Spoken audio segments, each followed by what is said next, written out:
ವೀಕ್ಷಕರೇ, ಅನುದಿನ ಸುದ್ದಿಜಾಲ. ನಾನು ಅನನ್ಯ ಎಸ್ ಭಾರದ್ವಾಜ್. ಇಂದಿನ ವಿಶೇಷ ಸುದ್ದಿ ಪ್ರಸಾರ ವೀಕ್ಷಣೆಗೆ ಸ್ವಾಗತ. ಬಿಹಾರ ಚುನಾವಣೆ 2ನೇ ಹಂತದ ಮತದಾನ ಇಂದು. 302 ಅಭ್ಯರ್ಥಿಗಳ ಭವಿಷ್ಯ ನಿರ್ಧಾರ. ಬಿಹಾರ ಇಲ್ಲಿನ ವಿಧಾನಸಭೆಯ 2ನೇ ಹಾಗೂ ಕೊನೆ ಹಂತದ ಮತದಾನ ಇಂದು ನಡೆಯಲಿದೆ. ಬಿಹಾರ ಮುಖ್ಯಮಂತ್ರಿ ನಿತೀಶ್ ಕುಮಾರ್, ಸರ್ಕಾರದ ಅರ್ಧಕ್ಕಿಂತಲೂ ಹೆಚ್ಚು ಸಚಿವರು ಸೇರಿದಂತೆ 302 ಅಭ್ಯರ್ಥಿಗಳ ಭವಿಷ್ಯ ಇಂದು ನಿರ್ಧಾರವಾಗಲಿದೆ. 122 ಕ್ಷೇತ್ರಗಳಿಗೆ ಮತದಾನ ನಡೆಯಲಿದ್ದು 2.25 ಕೋಟಿ ಮಹಿಳೆಯರು ಸೇರಿದಂತೆ 3.70 ಕೋಟಿ ಮತದಾರರು ತಮ್ಮ ಹಕ್ಕು ಚಲಾಯಿಸಲಿದ್ದಾರೆ. ಮುಸಲ್ಮಾನರ ಬಾಹುಳ್ಯವುಳ್ಳ ಸೀಮಾಂಚಲ ಪ್ರದೇಶದ ಹೆಚ್ಚಿನ ಕ್ಷೇತ್ರಗಳಲ್ಲಿ ಇಂದು ಚುನಾವಣೆ ನಡೆಯಲಿದೆ. ಪಶ್ಚಿಮ ಹಾಗೂ ಪೂರ್ವ ಚಂಪಾರಣ, ಸೀತಾಮಡಿ, ಮಧುಬನಿ, ಸುಪಾಲ್, ಅರಾರಿಯಾ ಹಾಗೂ ಕಿಶನ್ಗಂಜ್ ಜಿಲ್ಲೆಗೆ ಒಳಪಡುವ ಕ್ಷೇತ್ರಗಳಿಗೆ ಮತದಾನ ನಡೆಯಲಿದೆ.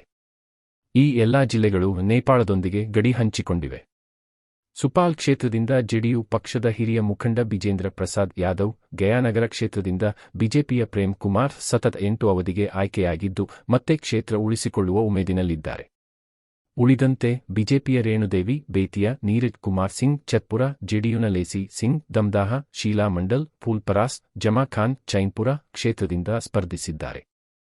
ಉಳಿದಂತೆ ಬಿಜೆಪಿಯ ಪ್ರಮುಖ ನಾಯಕ ಹಾಗೂ ಮಾಜಿ ಉಪಮುಖ್ಯಮಂತ್ರಿ ತಾರಾಕಿಶೋರ್ ಪ್ರಸಾದ್ ಅವರು ಕಟಿಹಾರ್ ವಿಧಾನಸಭಾ ಕ್ಷೇತ್ರದಿಂದ 5ನೇ ಅವಧಿಗೆ ಗೆಲ್ಲುವ ಹುಮ್ಮಸ್ಸಿನಲ್ಲಿದ್ದಾರೆ.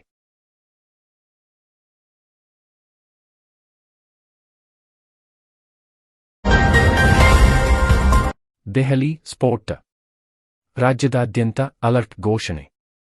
ಮುಖ್ಯಮಂತ್ರಿ ನವದೆಹಲಿಯಲ್ಲಿ ಸ್ಫೋಟ ಸಂಭವಿಸಿರುವುದರಿಂದಾಗಿ ರಾಜ್ಯದಾದ್ಯಂತ ಅಲರ್ಟ್ ಘೋಷಿಸಿದ್ದೇವೆ ಎಂದು ಮುಖ್ಯಮಂತ್ರಿ ಸಿದ್ದರಾಮಯ್ಯ ತಿಳಿಸಿದರು. ಮೈಸೂರಲ್ಲಿ ಸೋಮವಾರ ರಾತ್ರಿ ಪತ್ರಕರ್ತರೊಂದಿಗೆ ಮಾತನಾಡಿದ ಅವರು, ಮೈಸೂರು, ಬೆಂಗಳೂರು ಪೊಲೀಸ್ ಹಿರಿಯ ಅಧಿಕಾರಿಗಳ ಜೊತೆ ಮಾತನಾಡಿದ್ದೇನೆ. ಇಡೀ ರಾಜ್ಯದಲ್ಲಿ ಭದ್ರತೆ ಬಿಗಿಗೊಳಿಸುವ ಕೆಲಸ ಮಾಡುತ್ತೇವೆ. ವಿಮಾನ ನಿಲ್ದಾಣ, ರೈಲು ನಿಲ್ದಾಣಗಳಲ್ಲಿ ಭದ್ರತೆ ಬಿಗಿಗೊಳಿಸಲು ಸೂಚಿಸಿದ್ದೇನೆ ಎಂದರು. ಸ್ಫೋಟದಲ್ಲಿ ಮೃತಪಟ್ಟವರ ಆತ್ಮಕ್ಕೆ ಶಾಂತಿ ಕೋರುತ್ತೇನೆ ಎಂದು ಹೇಳಿದರು. ರಾಜ್ಯ ಮಟ್ಟದ ಡಿಜಿಪಿ ಜೊತೆ ಐಜಿಪಿ ಜೊತೆ ಕೂಡ ಮಾತಾಡ್ತೇನೆ.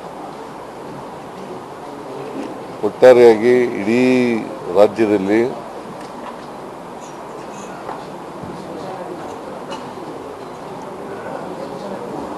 ಭದ್ರತೆಯನ್ನು ಬಿಗಿಗೊಳಿಸ್ತಕ್ಕಂಥ ಕೆಲಸವನ್ನು ಮಾಡ್ತೀವಿ.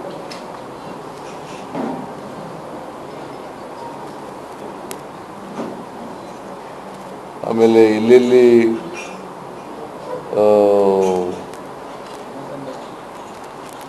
ಜಿಲ್ಲಾ ಕೇಂದ್ರಗಳು, ಬೆಂಗಳೂರು ಕೇಂದ್ರ, ವಿಮಾನ ನಿಲ್ದಾಣ, ಬಸ್ ನಿಲ್ದಾಣ ಮತ್ತು ರೈಲು ನಿಲ್ದಾಣ ಸೇರಿದಂತೆ ಎಲ್ಲೆಲ್ಲಿ ಜನ ನಿಬಿಡ ಪ್ರದೇಶಗಳಿದ್ದಾವೆ, ಸಾಂದ್ರತೆ ಇರತಕ್ಕಂಥ ಸ್ಥಳಗಳಲ್ಲಿ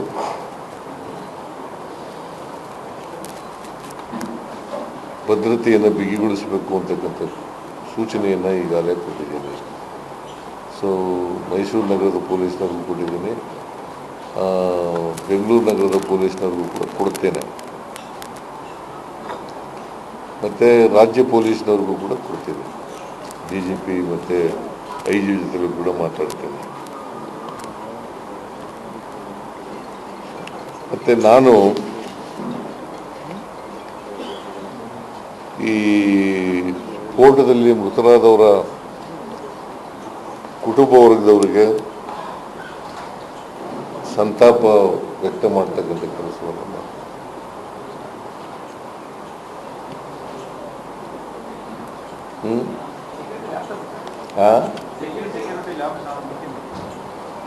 ನಾನು ಈಗ ಏನೂ ಕೂಡ ರಿಯಾಕ್ಟ್ ಮಾಡೋಕ್ಕೆ ಹೋಗಲ್ಲ. ಬಿಕಾಸ್ ನನಗೆ ಪೂರ್ಣ ಮಾಹಿತಿ ಇಲ್ಲ. ಪೂರ್ಣ ಮಾಹಿತಿ ಗೊತ್ತಾದ ಮೇಲೆ ರಿಯಾಕ್ಟ್ ಮಾಡ್ತೀನಿ.